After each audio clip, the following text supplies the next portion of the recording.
everyone, welcome to my channel. Today I'm filming a video that is going to be the first one in a series of videos I plan to do for June, because June is Pride Month. So happy Pride. I hope that you are loved and that you feel safe and that you are celebrating Pride on your own terms. If you're new to my channel, hello, my name is Nicole, I'm 25. I talk a lot about media, books, movies, TV, mostly books, and queer stuff, and sometimes these topics mix, so I talk about queer books, or queer movies, or queer TV, and if it's the first video that you see of mine, in the comments down below, introduce yourself, tell me where you're from, what's your name, what's your age, what is your favorite queer book, or movie, or character. And if you don't want to communicate, you don't have to. I allow you to not write anything in the comments, just leave a like. Today I'm talking about Love, Simon and the Simon universe in general. If you've seen this movie, you probably know that it's an adaptation of a book named Simon vs. the Homo sapiens Agenda by Becky Bertalli. 80% of my audience also know that Becky Bertalli published a second book in the series called Leah on the Offbeat, which is set in the same universe, is about the same set of friends, but it centers Leah Berkey, who is best friends of Simon Spear, the protagonist of the first book. I really enjoyed the movie. I've seen it just a few days ago because my country didn't buy the rights to it and I couldn't see it in the cinemas. So I had to wait for a moment. It's going to be digitized so I could watch it on my laptop in the privacy of my own home. I was bitter a little bit because I couldn't see it with other people in the cinema, but whatever, it was still a great experience. I really loved the story on screen. They changed it a little bit. The book and the movie are two very different things, but the atmosphere and the message still holds up. And I even think that the movie is a little bit more authentic because it was made by a gay man, and certain details that were added to it make it more realistic, in my opinion. At least I really lived for the details, and I thought that they resonated with me the most. Simon Spear is a gay teenager who's still in school and who's still also closeted. His parents are very liberal and he has great relationships with his friends, but still he struggles to come out, and I could understand that because even coming out to a person that you know is going to be accepting, or at least 80% know that is going to be accepting, is hard because you don't know if they are in general accepting or they are just accepting of other people and not you.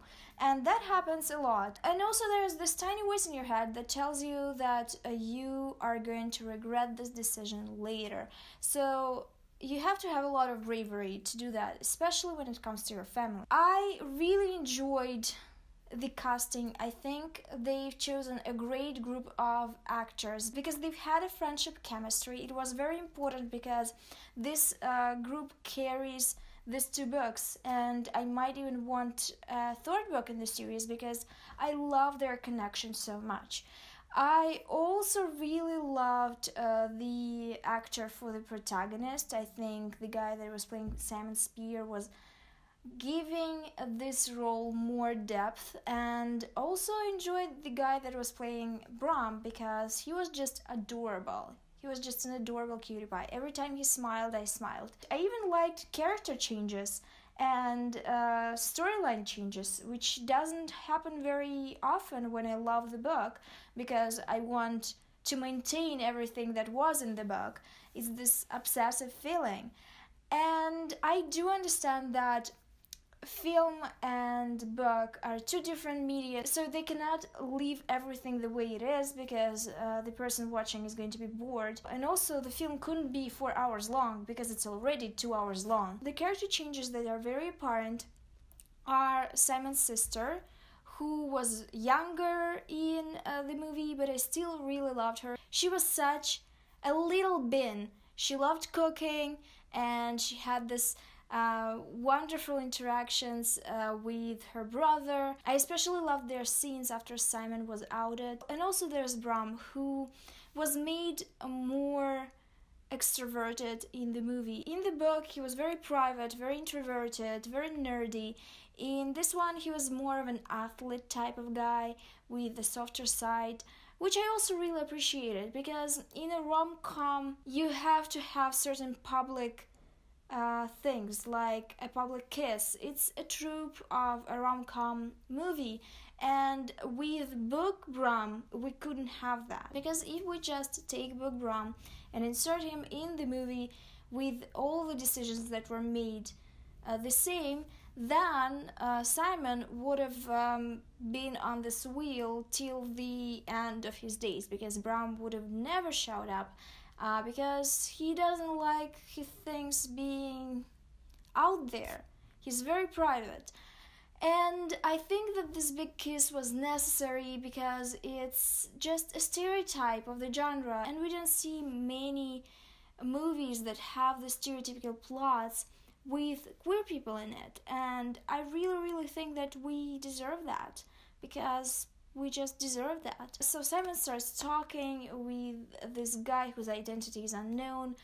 He calls him Blue. He's also gay, and they share a secret together because both of them are not out and both of them are scared of being out. During the course of the first part of the movie, they fall in love. It's very mushy. It made my heart grow too big for my chest, and I enjoyed this relationship. I enjoyed how it was portrayed on screen. So Simon also has his own life in the school. He's in a play. There's a lot of colorful characters in the school. I actually loved all the adult characters. I think they were hilarious, and in general the movie was hilarious. One very annoying guy, Martin, was constantly trying to get into Simon's friendship group because he really likes this girl Abby, and he uses the library after Simon and sees all the emails that Simon and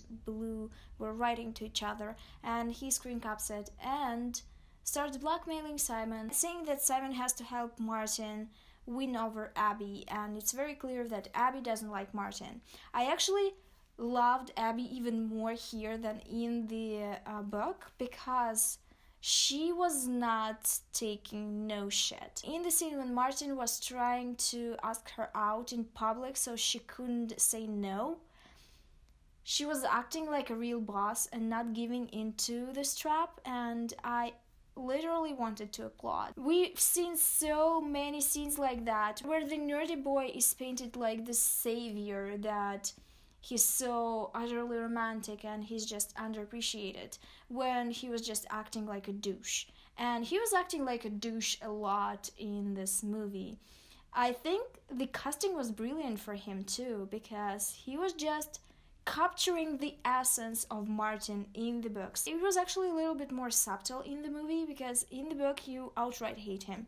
In the movie, he's sort of presented like this guy who's also a little bullet. But when we get to the scene where Simon is outed by him because Martin posted all the emails online, and Simon is telling Martin that he's a dick, basically, because Simon has to decide how to come out and to whom. And I think every gay person that watched that movie in this moment let out such an aggravated sigh, because Martin's saying that he didn't expect everyone to react like that, and he didn't know that everyone is going to bully Simon after those messages that he posted, because homophobia doesn't happen anymore, right?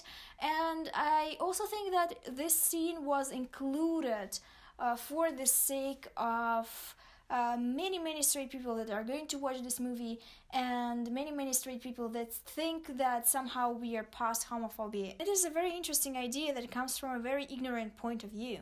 I cried exactly 3 times during this movie. The first time when Simon was coming out to his parents during Christmas. It was very authentic. They were very quiet. His father stormed off. I had dark flashbacks to my own coming out, and it was not pleasant. Then there's the second scene where Simon is talking to his mother, and she says that she didn't know that he was gay, but she knew that he had a secret, and that now he can breathe out finally.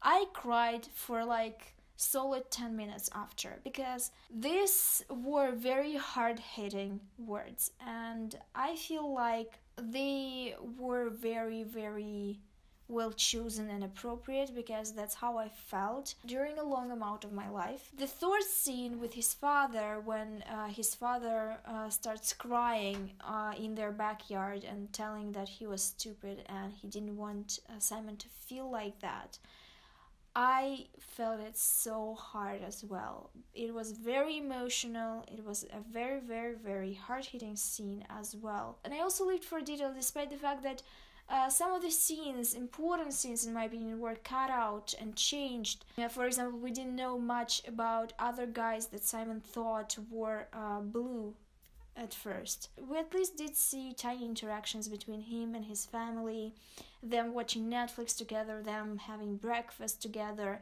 and also between his friends. When at the start they were buying 4 cups of coffee, and in the end it was 5 cups of coffee, I literally felt how my heart is melting, because I knew that Brom is going to make an appearance, and it was really, really cute. The movie feels completely different, I think, if you also read Leah on the Offbeat, because in Leah on the Offbeat, Leah comes out as bisexual, and she tells more about herself, which kind of makes you understand her more, and also it finally addresses her and Abby's relationship.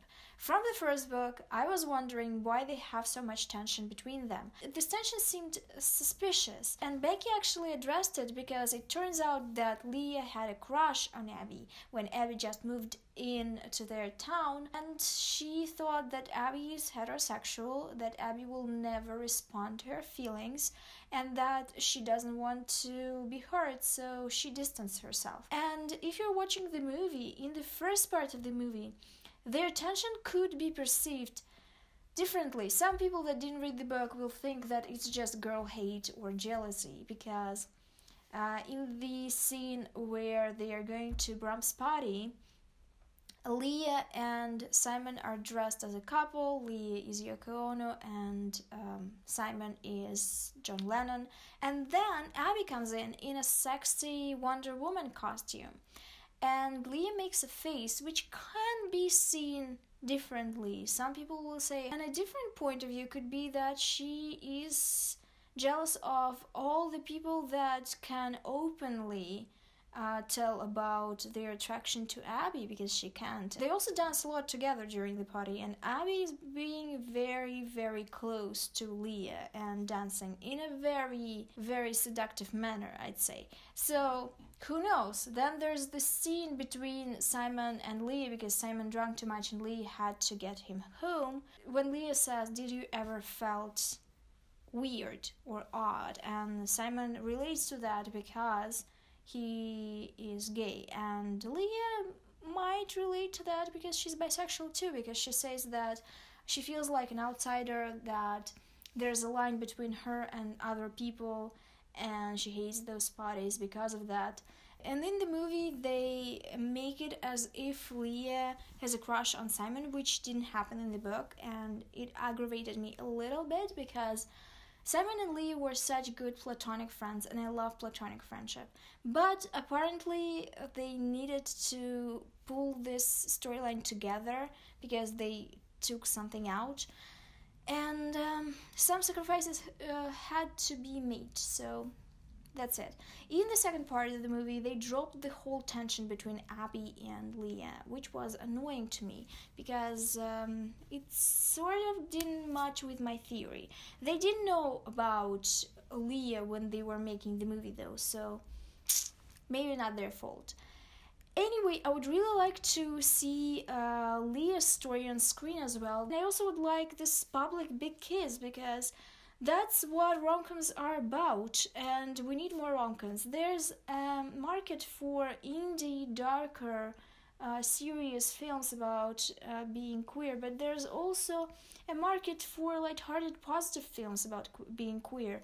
Comedies, rom-coms, I want more of them. I really enjoyed 3 of the stories in different medias, and I hope they're going to pick up Leah on the Offbeat as well. If you watched till this moment, in the comments down below, leave me a rainbow emoji, and this is how I will know that you are patient enough, and I will reply. I also always reply, but whatever. You can also leave your opinions about the movie or the books. You can gush also in the comments. I didn't see anyone who didn't like Love, Simon, so I'll be surprised. Like, comment, subscribe. I'm going to do more queer videos in June, so keep watching for that. And until then, bye!